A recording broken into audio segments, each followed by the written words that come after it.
What I'd like to do tonight is to talk about what I consider to be serious and major challenges to the university, indeed our entire society, that are brought about because of challenges that are facing our society at this time.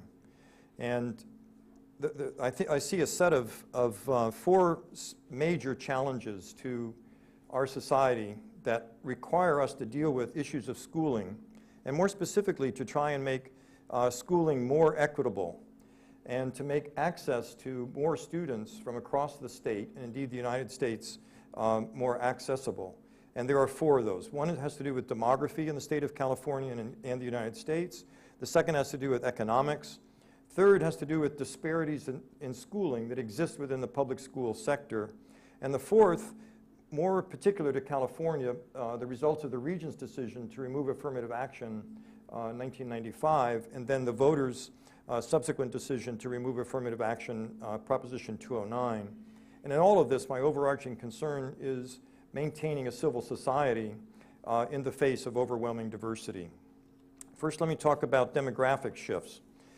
I find it very striking that the United States has always been a nation of immigrants, but where we receive our immigrants has changed dramatically from the last century to this century.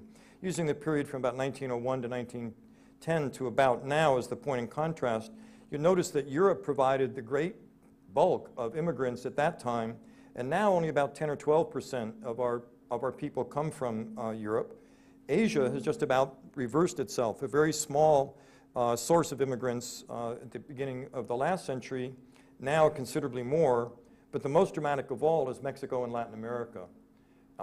From a minuscule number of people coming into the United States at the end of the last century to a significant number of people migrating into the United States now. Within California, this immigration pattern has particular differences.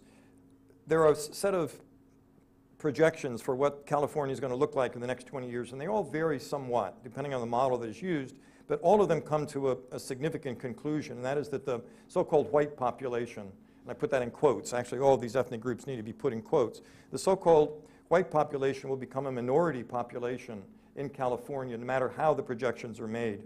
This one I got from the state of California. It shows that the Hispanic group will double in numbers between now and in 20 years from now. The African American population will stay about the same and perhaps drop by a little bit. And in this projection, Asian groups are put together with Pacific Islanders and the rest, and they'll increase by a relatively small number. The most significant gain there that I want to call your attention to is to the Hispanic or Latino community. These demographic shifts have significant effects on our local neighborhood. If you look at the way in which our county schools, not just the San Diego City schools, but all of the schools in the county have been organized 10 years ago until now, you see some dramatic shifts as well. Asian population, the African American population remains about the same. Filipino population stays about the same. But the Hispanic population is increasing significantly within the San Diego City schools, and the white population is declining. Once again, the so-called white groups becomes a minority, and the sum of all other so-called ethnic groups become the majority. But the two bottom points on that slide, I think, require the greatest attention for those of us concerned about education, both in the K-12 and the higher education community. LEP, which means limited English proficient students, are going to increase by about 100%. That is to say, the number of students coming into all of our county schools that speak a language other than English is doubling. So too, the number of students who live in poverty or their families live in poverty has increased in the last 10 years by about that same amount. If we look at something that brings us closer to the University of California in relationship to our high school population, what this slide is based on information from our Office of the President that shows the number of people who graduate from high school by ethnic group, and then of those groups, which are eligible for the University of California. And this is where the expression underrepresented student really comes from. Because if you look at the white population, about 37% or so are high school graduates, and there are more students from that background that become eligible for the university. But the Latino population, which makes up about 40% of all of California's population, only 15% of them are eligible for the University of California. And that's before they enroll or accepted or anything else of that sort, just eligible. Asian population is in that sense an overrepresented group. Even though they make up about 10% of the population, 3 times that number become eligible for the university. The African American population becomes underrepresented as well because they make up, depending on the count, 8 to 10% of the population, but only 2% of them are eligible for the university. And just to add a little bit of misery to that, only about 1% of those students actually enroll in the University of California when it comes time for enrollment. Another set of factors that I'd like to bring to your attention that require us, I think, to pay significant attention to issues of diversity and academic excellence and academic equity have to do with the economy. We all have heard the cliches now many, many times. The economic base of the United States, and California in particular, is changing. We're moving away, or have moved away, from a manufacturing base, not the large factories anymore, but a high-tech industry. And California and San Diego in particular is the heart of that activity. And what's powerful about that economic shift is the educational requirements needed for success in the high-tech industry. That a BA at least is needed in companies like Qualcomm and the rest that are in our neighborhood. Now, there's another interesting fact about the new economy or the new capitalism, and that is a significant proportion of jobs will be at the exact opposite end of the economic continuum, in the so-called service sector. People who work in motels, hotels, serving you hamburgers at McDonald's. Those are service jobs and don't require very much work at all. Whereas the high-tech jobs require inquiry skills and problem-solving skills and being able to work with others and to collaborate. The low-tech jobs, the service sector jobs, do not. And so I think one of the things that concerns us as we move into the 21st century is, will all of our citizens get access to those high-tech jobs that require higher education? And this is particularly important given the demographic distribution that I gave you. If our Latino and African American youth are not being well prepared, then will they be doomed to the low end of the new economic spectrum? And I'm particularly worried about that because of the next information I want to bring to your attention. If you look not just at demographic trends, but what kind of educational achievement these ethnic groups have, you can understand the problem in more severity. If you look at, go down a given column, white students, only 14% will have less than a high school degree, twice as many bachelor's degrees, and then just pick one group for the sake of comparison. African American group, it's just reversed. Only 14% of that group receive the BA, which is necessary for entry into the high-tech communities. Another way to look at that is in terms of preparation for college. This is information that's national in this particular case, showing the number of students who are enrolled in college prep classes. And there are, again, disparities by racial and ethnic group, with whites and Asian students 65% or more in those kinds of courses, where African American and Latino students are not as enrolled as much. And the next slide will show you a particularly strong point. This is research that Katie Haycock has done. Some of you know her work, that shows in brief that students from Asian and white backgrounds, when they pass tests that require entry into college prep classes such as algebra, are very likely to be placed there. Whereas, if you look at the second quartile of performance on the CTBS, what this slide shows that if you're an Asian student or a white student and have even scored in the second quartile from the top, you are more likely to be placed into these college prep classes than if students from African American and Latino backgrounds in the top quartile. What this says to me is that there's a disparity in schooling and students' access to the very important curriculum that leads to success in getting into college and entering into the high-tech jobs that we know are so important. To bring that a little bit more locally, I just did a quick tabulation of course offerings in what are called AP, or Advanced Placement. These are the courses that are at the highest, most demanding end of the educational spectrum in all of our public schools. And what I've done here is just take the 4 schools, and this is the San Diego City schools now. The La Jolla, Scripps Ranch, Mira Mesa, University City are the 4 high schools that are in our most well-to-do neighborhoods in the city. The other 4 schools, Hoover, Crawford, San Diego, and Lincoln, are in the lowest income neighborhoods in the city. And what's powerful about this finding is that if you go to La Jolla and the other schools, you have access to almost 25 of these AP courses. But if you go to the other schools in low-income neighborhoods, there's only 6 of these very advanced courses offered. So if you're the brightest student imaginable, and you really have a college aspiration, and you're going to Lincoln or Hoover or Crawford, you have less access to a very valuable academic resource which will help you get into college if you do well.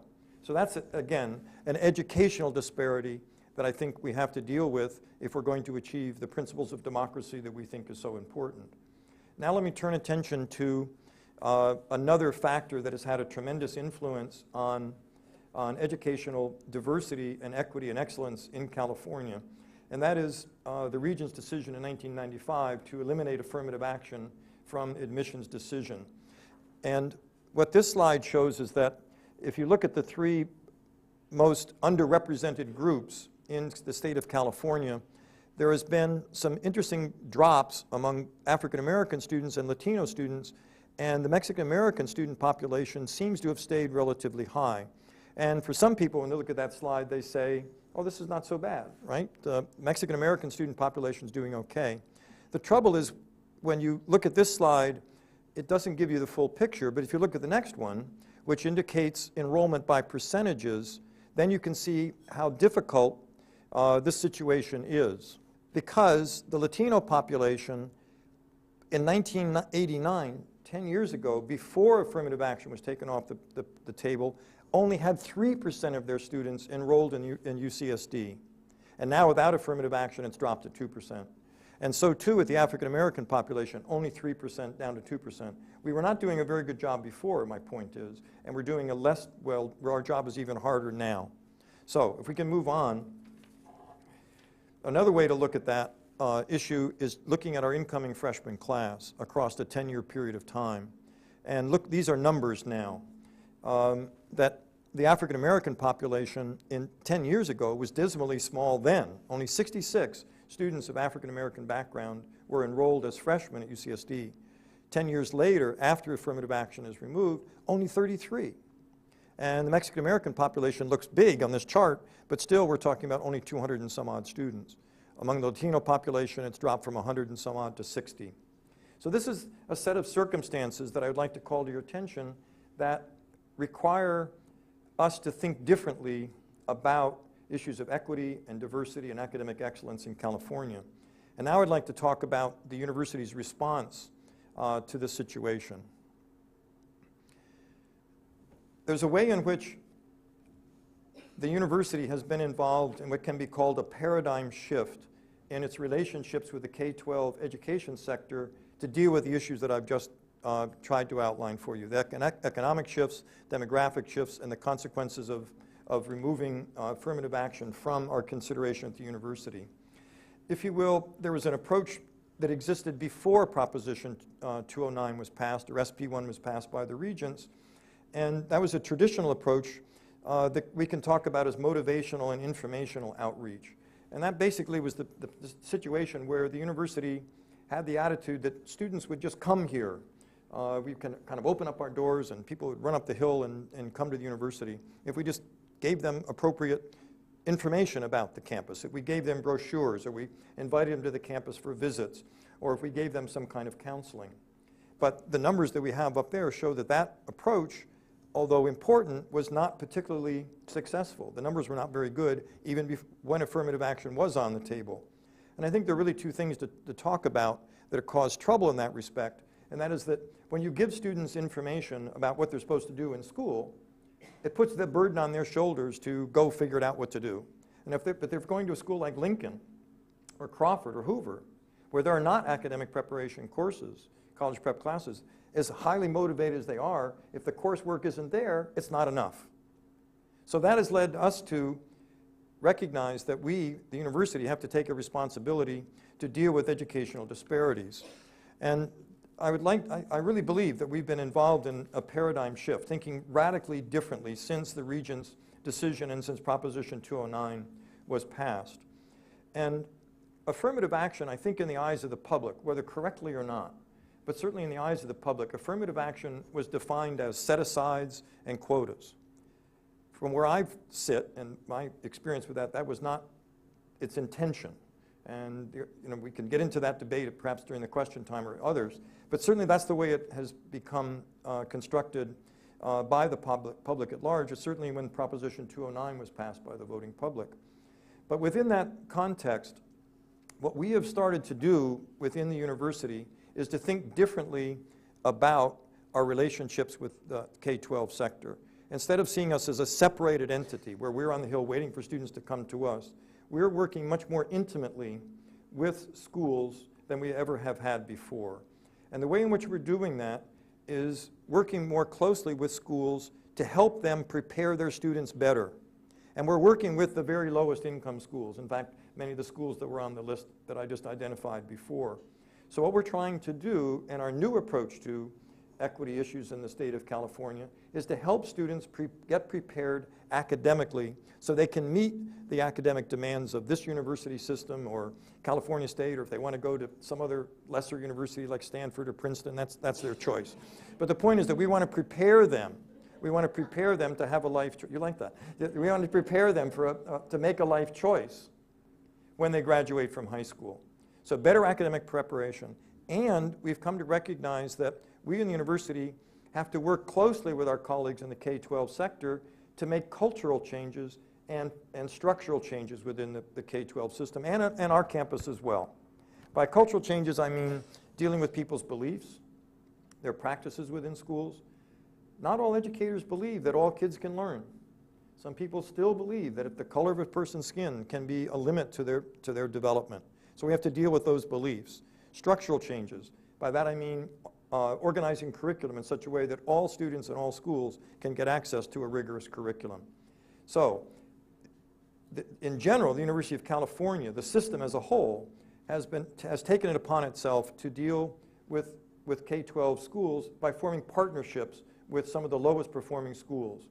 Our campus has done that, and in addition to it, has done something unique, and I want to talk about both of those for the next couple of minutes. And that is, we have formed partnerships with low-performing schools in our neighborhoods, and we have built a simply gorgeous educational facility that will become a beacon for educational development in the future, the Preuss School. So I want to talk about both of those now. And first I want to talk about our partnership approach. This is a puzzle, and it is a puzzle because it requires putting all of the pieces together in a delicate way, and I have to admit this is a work in progress. Paul has been through the history of the development of CREATE as intimately as I, and knows how subtle this process can be. And this is the framework, this is the approach that we're taking, and I'd just like to highlight those for you. I want to take you around the circle first. The motivation and information approach that we used in the university before has not been discarded in our new approach. We use that, we understand its importance, we're building on it. In fact, the director of the motivation and information approach, Rafael Hernandez, is here with us tonight. We build on that. We also feel that it's necessary to involve parents in the community. We involve in teacher education, professional development of teachers themselves, and we're trying to enrich the academic environment of students. And I'll take you quickly through each of those steps. Just to remind you about the motivation and information approach of early academic outreach, we continue to provide information to students and their parents about financial aid. We continue to give mentoring to students and tutoring to students. We provide workshops for college counselors. We're continuing to do that kind of work. Bringing parents to school and their students still is an important activity, and the girl will tell you how exciting that can be for both the people on our campus and for the students themselves. So that's our foundation. But on top of that, we recognize the need to do two other things that are vital. One is not just involving parents, but in a sense educating parents. Again, looking back at the demographic facts of our state, parents are new to the country. Many of the immigrants that are coming to the United States have not been to college themselves. Few of them have been to high school. They just don't understand the complexities of the high school system, and God knows they don't know the complexities of the university system. I still don't totally understand the A through F curriculum and the enrollment in the local context, and other admissions plans that we have put into play. And so I can only imagine someone who doesn't have that experience on a daily basis, how they can work their way through the difficulties of the school system.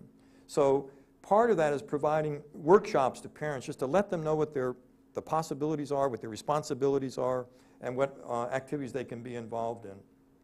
Our colleagues in the School of Medicine, I really want to call attention to their work. Phil Nader, Sandra Daly, Vivian Resnick, other people in community pediatrics have worked with us now and create in our partnership schools, providing nursing assistance and pediatric consultation in the schools. It turns out that some of them, if you look closely at absentee rates, especially in the low-income schools where we're working, something like 80% of all the absences in low-income schools are accounted for by 20% of the students. That is, you're getting the same kids missing day after day after day. And what our friends in community medicine are doing is simple things, follow-ups, getting on the phone, calling up the parents saying, we noticed your kid was absent today, yesterday, and the day before. How come? Oh, he's sick. You know, he's got this earache. Well, can you get the medicine? No, I'm not on a healthcare plan. Signing people up and overcoming some very subtle difficulties, which is especially with new immigrant families from Mexico who are worried about getting captured by the the Naturalization Service, the INS, trying to get people to sign up for the health plans that they deserve. And then a remarkable thing has happened. We're cutting absentee rates in half and then in half again. The principle there is if you can have kids in the seat in the classroom, they might learn something. And so our friends in community medicine are doing us a tremendous favor by providing those pediatric activities. In addition to parent education, community and health, we agree with our colleagues in the San Diego City Schools, Alan Burson, Tony Alvarado, that one of the best places you can make a change in low-performing schools has to do with the teachers themselves. There are things about the economy and there are things about the demography of our state that we can't influence very directly, but we can work on improving the quality of teachers. And so we're blessed on this campus with having a number of different professional development activities, some in literacy and writing, some in history and social science, some in the sciences. We have the Howard Hughes program represented tonight, and in mathematics. And what are called subject matter projects is to work closely with entire departments within schools to improve the quality of the instruction in those schools. And this is where our plan is to improve the quality within those schools so that the kids in those schools are getting a better educational shot as they go along. Finally, and perhaps the most important activity, has to do with changing the academic quality of the classroom itself. The teacher-student subject matter interaction is at the heart of any kind of educational improvement. And therefore, we're trying to work with schools, both internally to the school and enriching activities after school to improve the quality of the schools with which we work. So we do in-class tutoring as much as possible. We have a set of very exciting after-school programs that use computers and the rest. We extend the school day. We work during intersessions and extend the school year that way. As you know, getting into the university requires you to do well not just on grades, but passing tests. And so doing well on SATs is something that we feel that we can help students engage in. So we provide assistance on how to work your way through the SAT. So that set of activities represents the partnership approach that CREATE has taken, working with low-income schools throughout San Diego County, trying to develop and put that set of puzzles together. One of the things that makes UCSD unique among the University of California campuses, and indeed the California state system as well, is that in addition to our partnerships with public schools, we have the Preuss School now up and running on the campus. And some of you I know a lot about the Preuss School, but some of you do not. And so I'd like to just point out some of the highlights of the approach that we're engaged in with the Preuss School. Like our partnership activities, the goals of the Preuss School are to improve the eligibility, the possibility of students from low-income backgrounds making a choice when they graduate from high school. The idea is that we want to give kids more options than they've had before, and again, that might include going to a college Hopefully they come to UCSD, they'll just learn to go across campus from one side of campus to the other when they graduate. But if they go someplace else, that's fine. So that's one of the goals, to be sure. As part of that is to provide an enriched academic environment. One of the things that I think it's important to understand about the Preuss School is that there's only one curriculum. It's only a college prep curriculum. There's no remedial. There's no vocational education. You come here for the purposes of preparing to go to college. Now, if you don't do that when you go to college and you become anything else, our feeling is that the kind of education you would get by deep, rigorous academic preparation and skillful preparation in mathematics and the sciences and arts and humanities, you'll be a better citizen for having done so. So those are the two goals of the campus. We have a set of principles that guide our activities within the school. And the first is this idea of academic rigor. We have thrown away a principle that's operated in public schools in the United States for over 100 years, and that's the tracking model. Tracking was built about 100 years ago now on the assumption that intellectual skill was distributed across people, and some people had more and other people had less, and that often broke out by skin color and ethnic background and by gender. And so students were segregated in different kinds of educational curriculum based on those assessments. And some kids got a low-track education, other kids got a high-track education. I think the current cognitive research and the research in cognitive science and in sociology as well indicates that that model is inappropriate, that all students can learn. All students have the academic and intellectual skills if provided the proper environment. So in our school, we're demanding the highest academic goals that are possible, and it just happens to match with the UCSD and University of California A through F curriculum. In addition, the students on our campus are being able to take advantage of our laboratories in the sciences, our art facilities, music activities, theater activities. Some very lovely work has been developing, bringing our faculty to the school, and as students become juniors and seniors, our plan is to have them enroll in some of our college classes. I sometimes wonder about that part. I mean, I've advocated for that position, but the idea is, oh, we'll put the kids in a college class. Unfortunately, not all of our college instructors are of the highest quality, and we also have a tendency to put them in rooms of 250, 300 at a time. So we have to work through some of the wrinkles on that, whether kids are going to be ready to be sitting in front of a lecture of 300 kids and someone doing calculus equations on the blackboard. But the idea is that we're not going to segregate kids off, but we're going to put them into a rigorous environment. So we see ourselves right on that cutting edge of protecting and enhancing public education, and in a sense guarding against a move to completely privatize schools. Why am I concerned about privatization of schools? I think the history of that effort shows that there can be a balkanization and a segregation of people. One of the great things that public schools have been involved in the United States and other democracies for that matter is the attempt to bring people together from diverse cultural, economic, social backgrounds.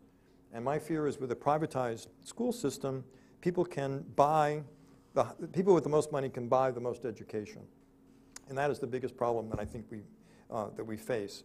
And so UCSD is right in the middle of those three debates. So those are the 3 points that I want to leave you with. So thank you very much for your attention.